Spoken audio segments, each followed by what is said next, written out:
안녕하세요. 밤과 책사입니다. 저는 요새 날씨가 선선해져서 그런지 아침에 일어나는 게 점점 힘들어집니다. 사실 제가 요즘 아침에 수영을 배우고 있는데 오전 6시 타임이라 아침마다 사투를 좀 벌이고 있는 중이에요. 월, 수, 금 3일 가는데 3일 다 가는 주가 손에 꼽을 정도지만 그래도 포기하지 않고 3달째 다니고 있습니다. 수영 배우기는 원래 저의 오랜 수건 사업이었는데 사실 시도하기가 쉽지가 않더라고요.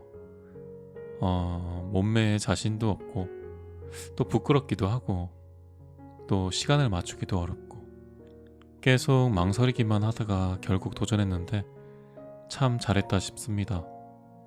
힘들기도 하지만 하고 나오면 굉장히 상쾌한 기분이 듭니다. 수영 배우고 싶은데 저처럼 망설이는 분이 계시다면 꼭 한번 도전해 보시면 좋겠습니다. 아무도 제 몸매에 관심 없고 또 신경도 안 쓰더라고요. 그리고 수경 쓰면 사실 누가 누군지 잘 보이지도 않더라고요. 제 버킷리스트라고 하면 좀 민망하긴 하지만 언젠가 한 번은 국내든 해외든 멋들어진 실내 수영장이 있는 호텔에 가서 아침에 일어나서 무심하게 왕복 한번 해보고 싶다는 바람이 있었는데 내년에는 꼭 이룰 수 있도록 열심히 한번 해보겠습니다. 오늘 서론이 너무 길었네요. 오늘은 궤도신사 리팽 시리즈 중 흑진주라는 단편을 가지고 왔습니다. 어느 날 흑진주를 훔치기 위해 어느 백작 부인의 집에 몰래 들어가게 되는데 그 백작 부인이 죽어있는 채 발견되게 됩니다. 누가 이 부인을 죽였는지 그리고 또 흑진주는 어디로 갔는지 같이 책 속으로 들어가 보시죠.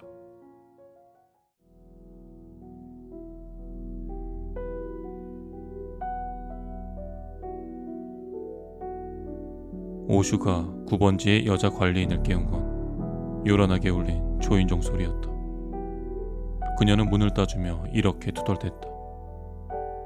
다 들어온 줄 알았는데 이런, 벌써 새벽 3시잖아. 그녀의 남편도 투덜대긴 마찬가지였다. 어머, 의사 때문일 거야. 실제로 한 다급한 목소리가 이렇게 소리쳤다. 아래 선생님, 선생님은 몇 층이 사십니까? 4층 왼쪽 복도요. 하지만 의사 선생님은 밤에는 안 움직여요.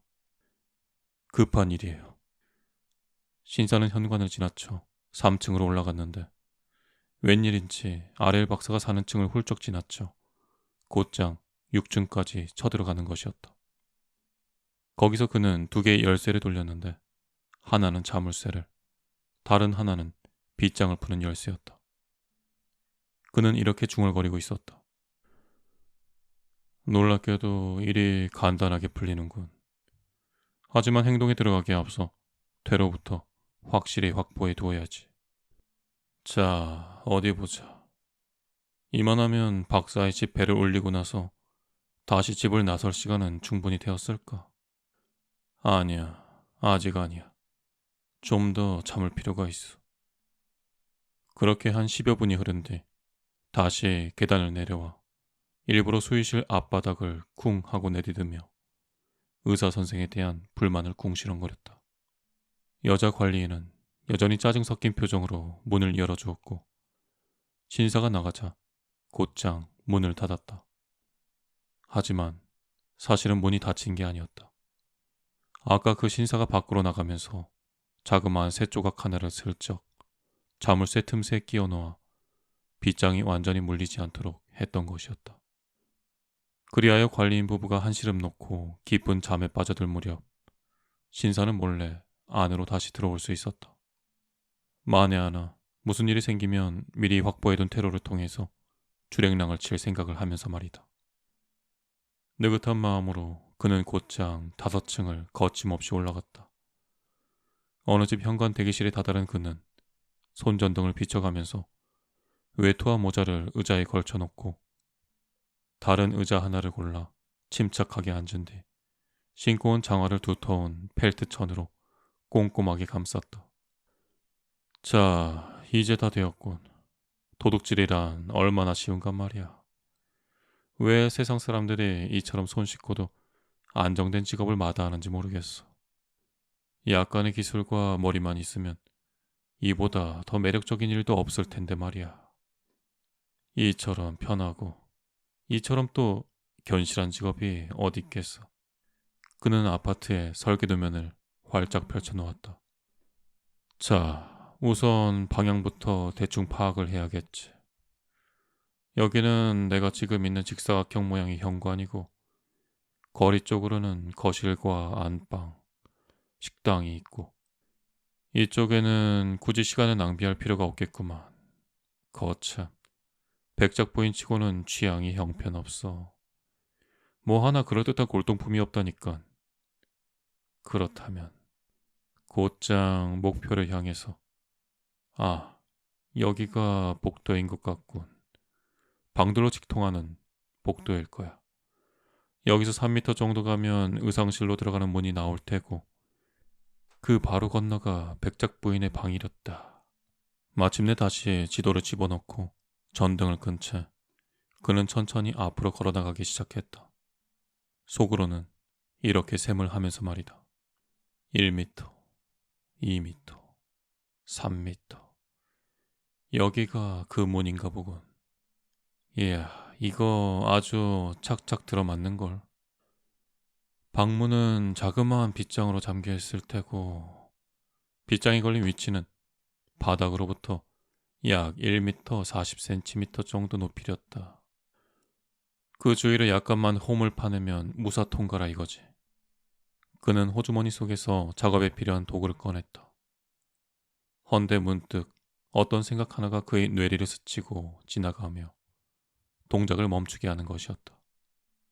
그런데 만약 빗장이 질러져 있지 않다면 어디 한번 열어볼까? 믿져야 본전일 테니까.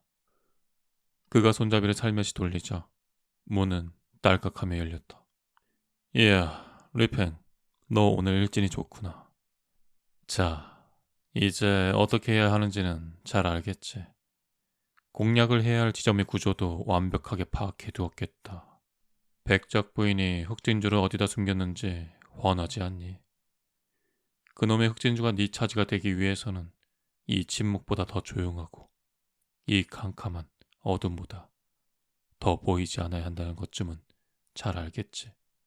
리팽? 아르센 리팽은 그렇게 중얼거리면서 두 번째 문, 즉 방으로 직접 연결된 유리문을 여느라고 반 시간이나 투자하고 있었다. 물론 그 정도로 심혈을 기울여 조심조심 문을 닫기 때문에 설사 백작 부인이 잠을 자지 않고 있었다 해도 조금 더 이상한 낌새를 눈치채지 못했을 것이다. 그가 머릿속에 담고 있는 도면이 의아할 것 같으면 이제 긴 의자를 애둘러 다가가기만 하면 되었다. 그런데 의자 끄트머리를 지나갈 즈음 그는 자신의 심장 박동 소리를 죽이느라 순간적으로 몸을 움츠려야만 했을 정도였다. 비록 그 어떤 두려움도 없는 강심장의 소유자였지만 이처럼 지독한 적막 가운데서 느끼기 마련인 발작적인 불안감만큼은 좀처럼 무시하기 어려웠던 것이었다.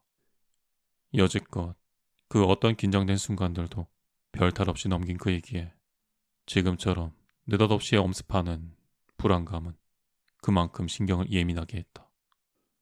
대체 왜 이다지도 심장이 떨리는 것일까? 곤히 자고 있는 저 여인이 마음에 걸려서 그러는가? 귀를 바짝 기울인 그에게 규칙적인 호흡 소리가 뚜렷이 구분되어 들려왔다. 그제서야 다소 떨리던 마음이 진정되는 것을 느꼈다.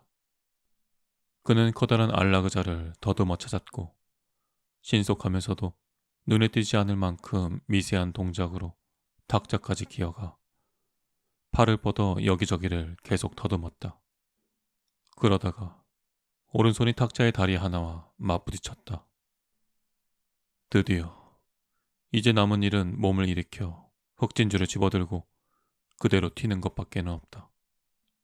그러지 않아도 이제는 심장이 마치 미친 짐승처럼 날뛰는 바람에 저기 저 백작 부인이 더는 고이 잠을 자고 있을 것 같지가 않던 차에 얼마나 다행인가. 그는 터질 것 같은 가슴을 가까스로 달래면서 몸을 일으켰는데 바로 그 순간 왼손이 그만 양탄자 위에 놓여진 무언가가 부딪히는 게 아닌가. 얼른 보니 난데없는 촛대 하나가 그것도 쓰러진 채 길을 가로막고 있었던 것이다. 그런데 그뿐이 아니었다. 또 다른 사물, 즉 가죽 케이스가 입혀진 여행용 추시기 하나가 느닷없이 나타난 것처럼 손길이 닿는 곳에 덩그러니 있는 게 아니겠는가. 대체 어찌된 일일까? 무슨 일이 일어난 것일까? 이 촛대와 이 추시개, 대체 이 모든 것이 왜 있어야 할 곳이 아닌 엉뚱한 곳에 놓여져 있는가? 한 치 앞도 분간 못할 어둠 속에서 도대체 무슨 일이 벌어지고 있는가? 바로 그 순간 그의 입에서 어쩔 수 없는 외마디 비명소리가 터져나왔다. 그의 손이 뭐라고 해야 하나. 도저히 정체를 알 수 없는 무언가에 스쳤던 것이다. 아니야. 그럴 리가 없어. 불현듯 엄청난 공포심이 리팽의 뇌리를 후려치고 지나갔다. 그는 안간힘을 다해서 다시 한번 같은 방향으로 손을 뻗었다. 역시 그 정체불명의 물체는 거기 그 자리에서 리팽이 덜덜 떠는 손길을 기다리고 있었다. 그는 용기를 내어 그것을 더듬었다. 더듬으면서 그것이 대체 어떤 물건인지를 가늠하기 위해서 온 정신을 집중했다. 그런데 그것은 다름 아닌 머리카락이었다. 사람의 얼굴이었던 것이다. 그것도 얼음장처럼 싸늘하게식은. 사실 아르센 류펜 같은 인물은 제 아무리 끔찍하고 무시무시한 대상이라고 해도 그 실체를 파악하고 난 다음에는 여간해서 놀라지 않는 타입이다. 그는 불이 나게 손전등을 켰다. 한 여자가 바로 눈앞에 피투성이가 된 채 뻗어 있었다. 엄청난 상처가 목줄기와 어깨를 뒤덮고 있었다. 그는 몸을 기울여 여인을 살폈다. 죽어 있었다. 죽었잖아. 기겁을 했는지 리팽은 혼잣말조차 더듬거렸다. 똑바로 뜬 채 허공을 응시하는 눈동자, 입가에 일그러진 표정, 낯빛이 다 된 피부색. 거기에다 이제는 말라버려서 양탄자 위에 찐득찐득한 채로 묻어있는 혈액. 그 모든 것을 리팽은 되도록 냉정하게 찬찬히 살폈다. 급기야 벌떡 일어선 그는 방의 전등 스위치를 켰다. 아니나 다를까 방 여기저기 지독한 몸싸움을 벌인 흔적이 널려 있었다. 침대는 거의 해체되어 있었고 시트며 휘장이 갈기갈기 찢겨 있었다. 그런가 하면 바닥에는 아까 발견한 촛대며 추시개, 그리고 좀 더 멀리에는 거꾸로 내동댕이 쳐진 의자가 아무렇게나 뒹굴고 있었고 온통 뻣뻣한 빗자국이 묻어 있었다. 흑진주는 문득 정신이 든 것처럼 그가 다급하게 중얼거렸다. 다행히 종이로 만든 서류 상자는 제자리에 얌전히 놓여져 있었다. 그는 후다닥 뚜껑을 열었고 안에 다소곳이 담긴 보석함의 뚜껑마저 열어 제쳤다. 텅 비어 있었다. 이런 제기를. 이 친구 아르센 리팽아, 너무 성급하게 좋아한 것 아니냐. 백작 부인은 뻗어 있고 흑진주는 사라졌다. 꼴 좋게 된 거란 말이다. 아무래도 도망쳐야 되겠어. 자칫 공연한 제목까지 덮어쓰게 생겼다고. 하지만 정작 그는 움직이지 않았고 또다시 이런 혼잣말을 중얼거리는 것이었다. 도망친다고? 글쎄, 다른 놈이라면 모를까. 이 아르센 리팽이? 그보다 더 괜찮은 수는 없을까? 가만히 있자. 하나하나 차근차근 생각해보자고. 이 친구야. 네가 경찰이라고 치고 어디부터 어떻게 수사를 진행해야 할 것인지 생각해보는 거야. 그래, 바로 그거야. 하지만 그러기 위해선 우선 머릿속부터 맑아야 해. 맑아야 한다고. 그는 안락의자 속에 털썩 파묻히고는 불붙듯 뜨거워지는 이마를 두 주먹으로 덥석 짚었다. 오슈가에서 벌어진 그 일은 당시 사람들의 호기심을 가장 자극했던 사건들 중에 하나였다. 게다가 아르센 류팽이 아주 특별한 방식으로 개입해서 사건을 복잡하게 만들었다는 점 때문에 나는 도저히 그 이야기를 안 하고 넘어갈 수가 없다. 그렇다. 이제 그 사건에 아르센 류팽이 개입했다는 사실에 이 일을 달 사람은 거의 없다. 하지만 진정 어찌된 영문인지 그 전모를 제대로 파악하고 있는 자 또한 찾기 드문 것이 사실이다. 그 당시 블로뉴 숲속을 거닐다가 전직 가수이자 앙디오 백작의 미망인인 레옹틴 잘티와 마주쳤을 때 그녀를 못 알아볼 사람이 과연 누가 있었을까? 한 20여 년 전 그 눈부신 화려함으로 전 파리 시민을 매혹시켰던 잘티 여사. 다이아몬드와 진주로 치장한 그 휘황찬란함 때문에 유럽 전역에 걸쳐서 명성이 자자했던 그 앙디오 백작 부인 잘티 여사를 말이다. 그녀에 대해서 사람들은 오스트레일리아의 숱한 황금 광산과 여러 은행들의 금고가 그 여자 한 사람의 목덜미에 죄다 얹혀 있다고 들었지. 내노라 하는 위대한 보석 세공인들이 마치 그 옛날 왕과 왕비를 위해서 보석을 깎듯 그녀 한 사람을 위해서 온 정신을 바치고 있노라고 말이다.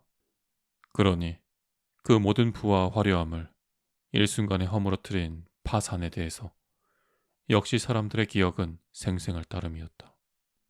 은행이건 금광이건 저 어두컴컴한 심연 속으로 한순간 삼켜지고 만 꼴이니 말이다. 이후 경매인에 의해서 사본 오열되어 버린 어마어마한 소장 품목들 가운데 오로지 남은 거라곤 그 유명한 흑진주뿐이었다. 아, 흑진주라. 다시 말해서 그것도 처분할 마음만 있었다면 한미천 재산은 톡톡히 대고도 남았을 거라는 얘기. 하지만 그것만큼은 손대고 싶지 않았던 게 그녀의 마음이었다.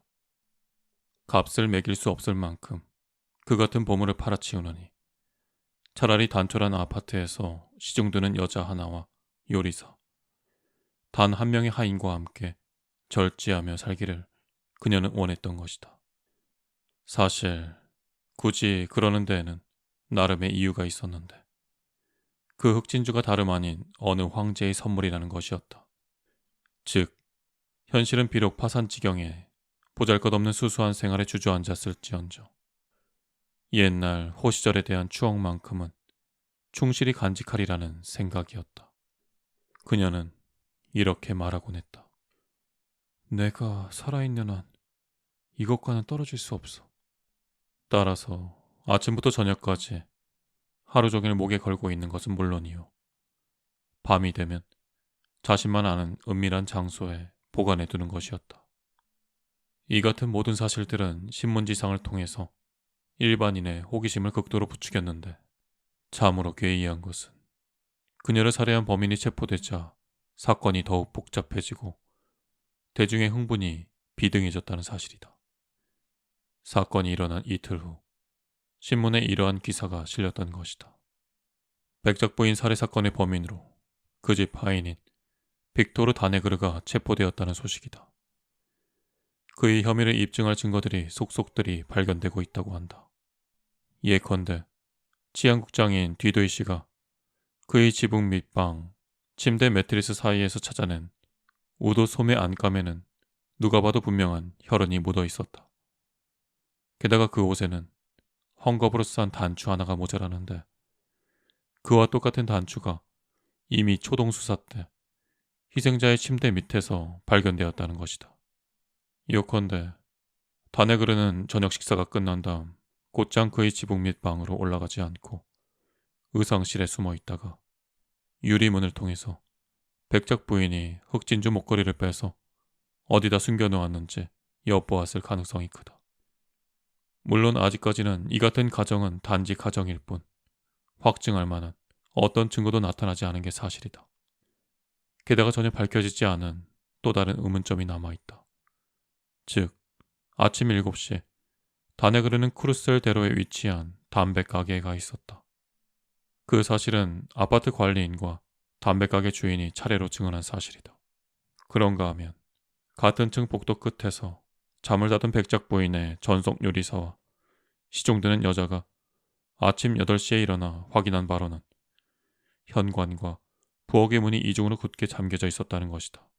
그런데 이 두 여인은 지난 22년간 한결같은 충성심으로 백작 부인의 수발을 들던 사람들이라 어떠한 혐의의 대상도 될 수가 없다는 입장이다. 이러한 정황을 고려할 때 다네그르가 어떻게 집 밖으로 나선 다음 문을 잠글 수 있었는지가 설명이 안 된다. 제2의 열쇠를 가지고 있었던 걸까? 이처럼 풀리지 않은 의문점들은 이제 예심에서 하나하나 밝혀질 것으로 기대해 본다. 하지만 예심에서 밝혀진 것은 아무것도 없었다. 다만 조사 결과 빅토르 다네그르는 이미 전과가 있으며 알코올 중독자에다가 제법 탕화 기질이 있는 자로서 웬만큼 험한 일에는 눈 하나 끔뻑 않는 인물이라는 사실이 밝혀졌을 뿐이다. 하지만 사건을 파고들면 들수록 의문은 깊어가고 해명은 오리무중으로 빠져드는 것은 어쩔 수 없었다. 우선 희생자의 유일한 상속녀이자 사촌 동생인 생클레브 양은 백작 부인이 죽기 한 달 전 자신에게 편지를 보내 흑진주를 숨기는 방법에 대해서 털어놓았다고 증언했다. 그런데 바로 편지를 받은 다음 날 그만 그 편지가 어디론가 사라졌다는 것이다. 그때 그것을 훔친 자는 누구였을까? 또 하나, 관리인 부부의 증언에 의하면 이른 새벽에 아렐 박사 집으로 올라가려는 어떤 사람한테 문을 열어준 적이 있었다는 것이다. 의사를 급히 찾는 사람이었는데 알고 보니 의사 집에는 그 새벽에 아무도 초인종을 누른 일이 없다고 했다. 과연 그자는 누구였을까? 혹시 다네그르의 공범? 사실 이처럼 공범의 존재를 떠올리게 하는 가설은 개종 신문이나 대중한테 무난하게 받아들여지고 있었다. 특히 유명한 노예 형사인 가니마르가 그러한 가설을 고수하는 입장이었다. 뭔가 리팽의 냄새가 납니다. 예심 판사에게 그가 한 말이다. 하지만 예심 판사는 그에 대해서 이렇게 대꾸했다. 저런, 당신은 어딜 가나 당신의 그 리팽만 보이는가 보구려. 네, 그렇습니다. 어딜 가나 그가 있기 때문이죠. 차라리 뭔가 뚜렷이 이해가 가지 않을 때마다 그가 보인다고 말하지 그러시오. 더구나 이번 경우에는 이 점을 무시할 수가 없어요. 망가진 주식회가 증언하듯 범행이 일어난 시점은 밤 11시 20분인데 관리인 부부가 방문객에게 문을 열어준 시각은 새벽 3시였단 말입니다. 자고로 사법당국이란 사건을 최초에 부여한 설명 쪽으로 기울게 할 만한 단서들에만 저도 모르게 이끌리는 법이다. 따라서 전과범에다가 술꾼이었고 방탕한 기질이라는 빅토르 다네그르의 불우한 전력들이 판사의 견해에 지대한 영향을 미쳤으며 그 밖에 어떤 새로운 정황도 밝혀지지 않았음에도 그 소견은 한치의 흔들림 없는 확신으로 자리를 굳혀갔던 것이다. 그렇게 사건 조사는 일단락되었다. 그리고 몇 주 후 본격적인 심리가 시작되었다. 전체적으로 어지럽고도 지루한 분위기 속에서 공판이 진행되었다. 재판장은 별 열의 없이 심리를 진행했고 검사 역시 두루뭉술한 논고로 일관했다. 사정이 그러할진데 다네그르의 변호인이 제법 활약을 하는 것은 당연했다. 그는 기소의 불완전성과 불가함을 맹렬하게 논박했다. 우선 물질적 증거가 존재하지 않았다. 다네그르가 집을 나선 다음 문을 이중으로 잠그려면 반드시 열쇠가 있어야 했을 텐데 그것의 행방이 당최 묘연하지 않은가. 뿐만 아니라 살인에 동원된 칼은 또 어디에 있다는 말인가. 변호사는 다음과 같이 결론을 내렸다. 요컨대 본 변호인의 의뢰인이 범인이라는 결정적 증거를 먼저 대야 할 것입니다. 아울러 새벽 3시에 문제의 아파트로 들어선 그 미지의 인물이 범인이 아니라는 증거 역시 제시해야 할 것입니다. 추시개가 밤 11시 20분을 가리키고 있었다는 말씀을 하시려거든 시계바늘 정도야 얼마든지 추후에도 조작할 수 있다는 사실을 상기해 주시기 바랍니다. 이로써 빅토르 다네그르는 무죄 판결을 받기에 이르렀다. 그는 어느 금요일 해가 저물 무렵에 감옥에서 풀려났다. 6개월에 걸친 감방 생활로 꽤 여의고 의기소침해진 상태였다. 예심과 영어 생활, 지루한 법정 공방, 그리고 판결에 이르는 모든 과정이 그를 이처럼 병색이 완연하게 만든 것이다. 밤마다 그는 온갖 악몽과 환상에 시달려야만 했고 신열과 공포심으로 온몸을 부들부들 떨곤 했다. 그는 아나톨 디프르라는 가명으로 몽마르트 언덕 꼭대기에 방 한 칸을 빌렸는데 거기에서 잡일로 연명하며 비틀비틀 살아가고 있었다. 가련한 삶이 아닌가.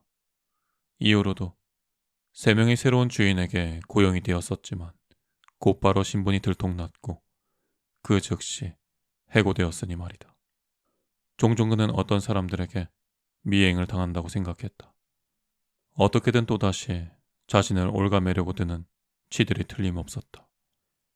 그런 생각이 들 때면 미리부터 어떤 가혹한 손이 자신의 멱살을 휘어잡고 어디론가 끌고 가는 느낌에 대해 대책 없이 시달리곤 하는 것이었다.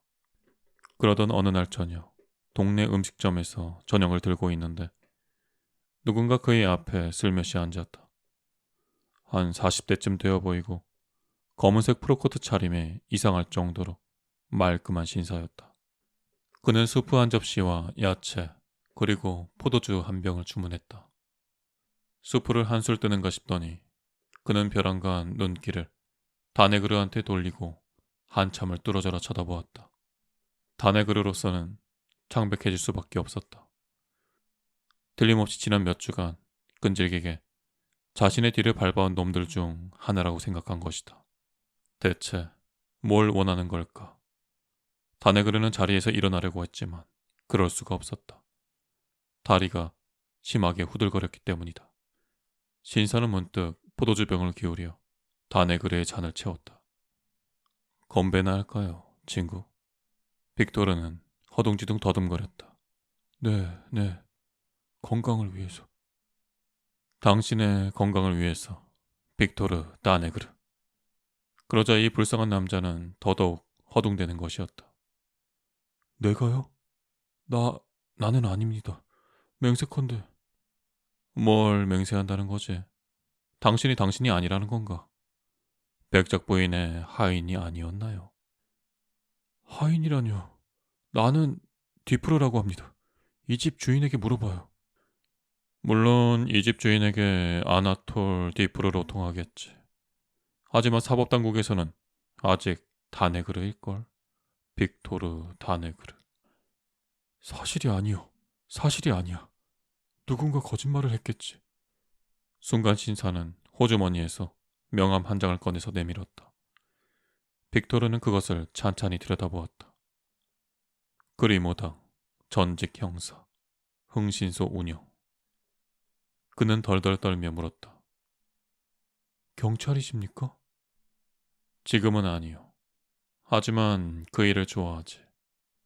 그래서 뭐랄까 좀 더 돈이 될 수 있는 방향으로 같은 일을 하고 있는 셈이지. 이리저리 둘러보다 보면 이따금 황금알 같은 사건을 만나기도 하니까. 이를테면 당신 사건 같은. 내 사건이라고요? 그렇소. 당신 사건. 당신이 조금만 협조를 해준다면 아주 괜찮은 사건일 수도 있지. 만약 협조하지 않겠다면 해야 할 거요. 당신은 지금 내 제안을 거부할 처지에 있지 못해. 그 말은 어떤 미지의 압력처럼 다네그레의 마음속을 파고들었다. 그래, 무슨 일입니까? 말씀해 보세요. 좋소. 단도직입적으로 말해봅시다. 우선 이거요. 나는 마드모아젤 생클레브께서 보낸 몸이요. 생클레브? 앙디오 백작 부인의 상속녀지. 그런데요. 마드모아젤 생클레브께선 나더러 당신한테 흑진주를 받아오라고 위임하셨소. 흑진주요? 당신이 훔친 건 말이요. 난 훔치지 않았어요. 훔쳤소. 내가 훔쳤다면 살인자도 나일 거요. 당신이 살인자요. 다네그레는 나오지 않는 웃음을 억지로 웃었다. 안 됐지만 중재 재판소에선 그렇게 생각하지 않았소이다. 아시다시피 모든 배심원들이 나의 무죄를 결정했소. 그러니 내 양심도 양심이거니와 무엇보다 건실한 12명 배심원들의 고결한 판단을 봐서라도. 순간 전직 형사가 팔을 와락 붙들었다.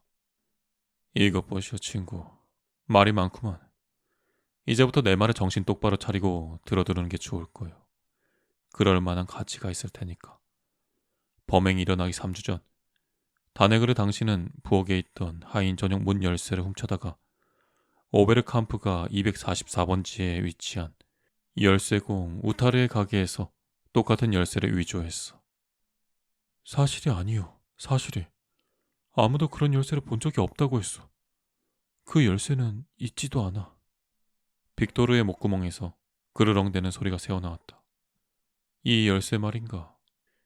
그리모당은 잠시 뜸을 들인 후 다시 말을 이었다.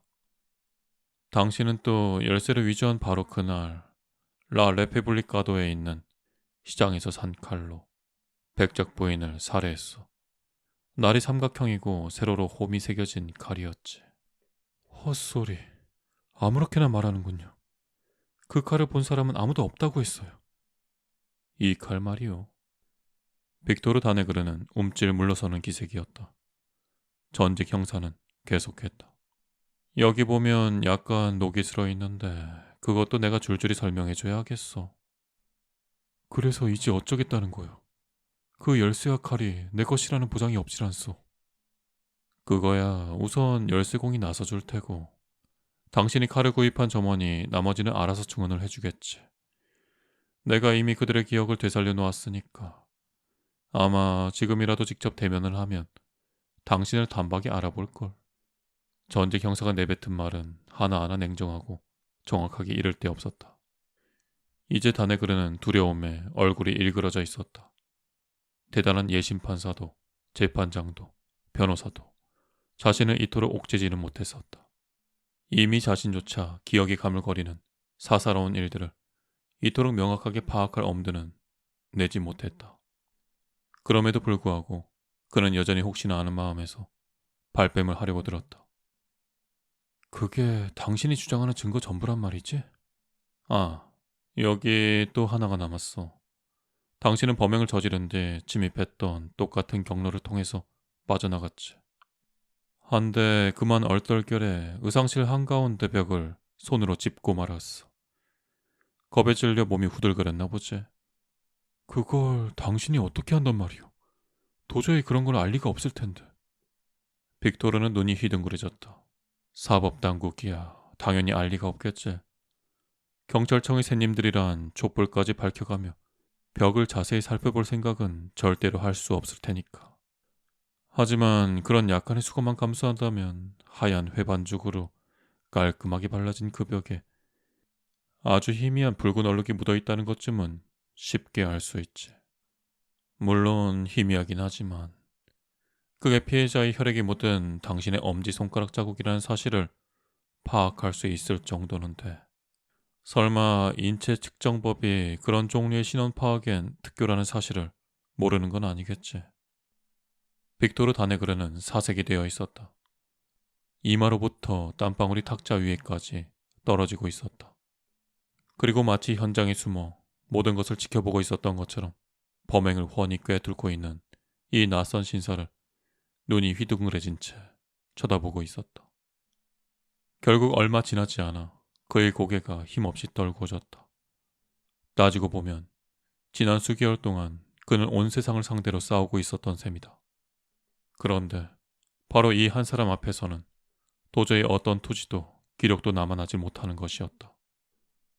그는 맥없이 더듬거렸다. 만약 그 진주를 돌려준다면 내게 무엇을 줄 생각이오? 아무것도. 뭐라고요? 그걸 말씀이라고 하시오?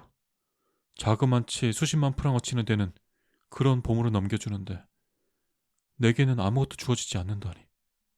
아, 주어지는 건 따로 있지. 바로 당신 목숨. 몸소리를 쳐대는 가련한 상대를 물끄러미 바라보며 그리모당은 한결 부드러워진 어조로 덧붙였다. 이봐요, 다네그르. 지금 그 진주는 당신에게 하등의 쓸모가 없어. 당신이 그걸 내다 팔 수 있을 것 같소. 그러지 못할 바엔 뭐하러 연연하느냐 말이오. 적어도 작물 아비들이 있을 테니 언젠가는 헐값으로라도. 그 언젠가는 이미 때가 늦을 거예요.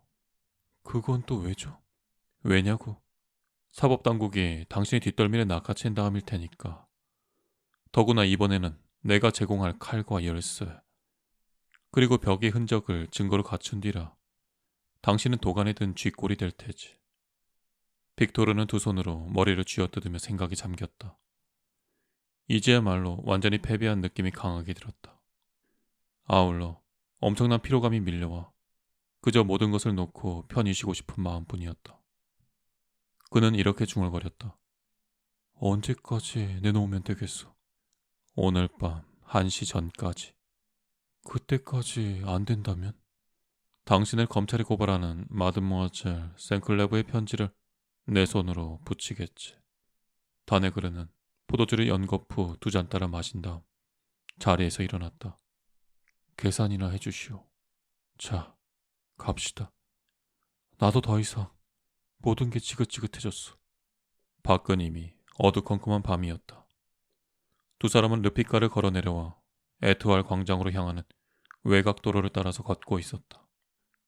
둘 다 묵묵히 걸었고 특히 빅토르는 구부정한 자세로 몹시 피곤한 기색이었다. 몽소공원에 다다르자 그가 입을 열었다. 집 쪽이에요. 그렇겠지. 체포되기 전까지 담배가게 말고는 저길 벗어난 적이 없을 테니까. 이제 다 왔어. 다네그르는 불죽은 목소리로 중얼댔다. 두 사람은 공원의 철책을 따라서 걷다가 모퉁이에 담배가게가 자리 잡은 길을 가로질러 갔다. 다네그르는 거기서 몇 걸음 더 간 후 멈췄다. 다리가 어찌나 후들거리는지 그는 그만 가도의 벤치에 털썩 주저앉았다. 자, 어디요? 여기입니다. 여기라니, 지금 장난하오? 여기라니까요. 우리 바로 앞에 말입니다. 바로 앞? 이것 봐요, 다네그르. 이 앞이라면 다시 말하지만 거기라니까요. 앞에 어디 말이오? 포석 2개 사이에 어느 포석 말이오? 찾아보세요. 어느 거냐고 물었지 않소? 그리모닥은 신경질적으로 되물었다. 하지만 왠지 빅토르는 대답이 없었다. 아, 좋아. 좀 쉬자 이건가? 아니요. 그게 아니라 아무래도 난 굶어 죽겠단 말이오. 아니, 이제 와서 그렇게 쩔쩔대면 어쩌겠다고. 이런, 하는 수 없군. 내가 져주는 수밖에. 그래, 얼마면 되겠어? 미국으로 건너갈 여비는 있어야겠어. 아, 그렇게 합시다. 그리고 또 우선 쓸 비용으로 100프랑짜리 지폐 한 장이요. 2장을 주지. 자, 어서 털어놔. 하수구 오른쪽으로 포석을 세워 나가세요. 12에서 13번째 포석 사이입니다. 아니, 그럼 도랑 속에 묻어놓았단 말인가? 그렇소. 인도 밑이에요. 그리모닥은 잠시 주변을 둘러보았다. 전차도 지나가고 사람들도 몇몇 지나다니고 있었다. 하지만 별탈이야 있겠는가? 누가 의심을 하겠는가? 그는 주머니 칼을 펴서 12번째 포석과 13번째 포석의 틈새로 쑤셔 넣으며 말했다. 만약 없으면 내가 거기 웅크리고서 낑낑대는 걸 누가 본 사람이 없는 한 없을 리가 없소이다. 아, 불사. 상상만 해봐도 아찔하지 않은가? 흑진주처럼 막대한 재산이 그저 아무렇게나 시궁창 속에 처박혀서 누구든 손만 집어넣으면 꺼내 가질 수 있게 방치되었다는 사실이 얼마나 깊이 처박아 두었나. 거의 10cm 정도 됐을 겁니다. 그리모당은 축축한 흙을 마구 들쑤셨다. 문득 주머니 칼 끝이 뭔가 딱딱한 것에 부딪혔다. 그는 이제 손가락을 동원해서 구멍을 넓히기 시작했다. 마침내 검은 진주가 눈에 띄었다. 자, 여기 200프랑 있네. 미국행 배표는 따로 보내주기로 하지. 다음날 에코드 프랑스지에는 다음과 같은 토막 기사가 실렸고 곧장 전 세계 신문 기사로 기사 내용이 전송되었다. 어제부터 저 유명한 흑진주는 아르센 류팽이 수중에 있는 것으로 밝혀졌다. 그에 의하면 우여곡절 끝에 앙디오 백작 부인의 살해범에게서 진주를 도로 찾았으며 머지않아 이 소중한 보석의 모조품이 런던, 칼커타, 부에노스아이레스 그리고 뉴욕을 망라한 세계 유수의 도시를 돌며 대대적인 전시에 들어간다고 한다. 현재 아르센 류팽은 진품에 합당한 흥정 제의가 들어오기를 기다리는 것으로 알려지고 있다.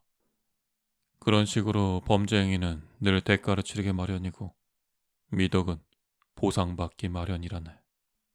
아르센 류팽은 이렇게 사건의 내막을 내게 공개하면서 덧붙였다. 그러니까 결국 자네가 숙명에 따라서 전직 형사 그리모당으로 나서서 범인이 부당하게 챙긴 이득을 개어놓게 했다는 이 말이군. 바로 그거야. 솔직히 그 사건만큼 내가 자부심을 느끼는 모험도 없다네. 백작 부인의 주검을 발견한 뒤 아파트 안에서 보냈던 40여 분의 시간은 내 인생에서 가장 곤혹스럽고도 심오한 시간이었지. 40여 분 동안 도저히 불가해한 상황 속에 갇혀 있으면서 나는 몇 안 되는 단서를 실마리로 부여잡고 범행 전체를 재구성했네. 그 결과 범인은 백작 부인의 하인일 수밖에 없다는 확신에 가까스로 도달했지.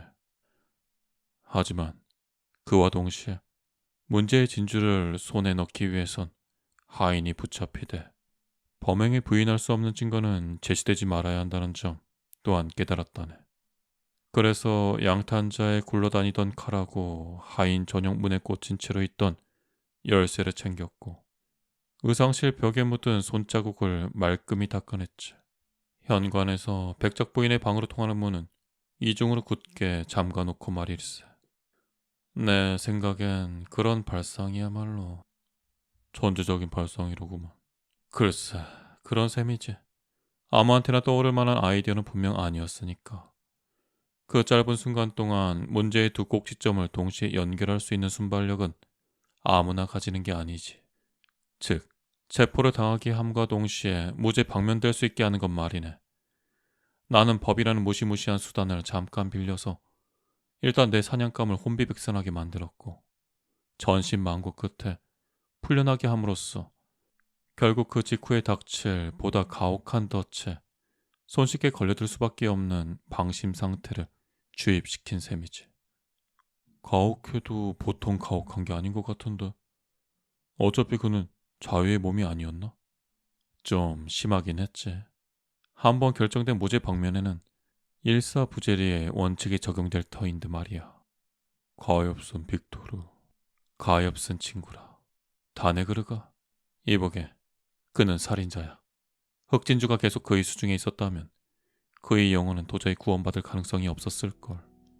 하지만 지금은 그나마 맘 편히 살게는 되었지 않은가. 그리고 그 흑진주는 자네 것이 되었고 순간 그는 자신이 품고 있는 숱한 비밀 호주머니들 중 하나에서 문제의 진주를 꺼내 눈빛을 반짝이며 한참을 만지작거리더니 이렇게 숨을 내쉬는 것이었다. 누가 아나? 이 보물이 앞으로 어떤 멍청한 귀족이나 임금의 손에 떨어지게 될지. 한때 앙디오 백작 부인인 잘티 여사의 희디흰 목덜미를 찬란하게 수놓았던 이 허영의 덩어리가 어느 미국 졸부의 목에 걸릴지 누가 알겠는가 말일세.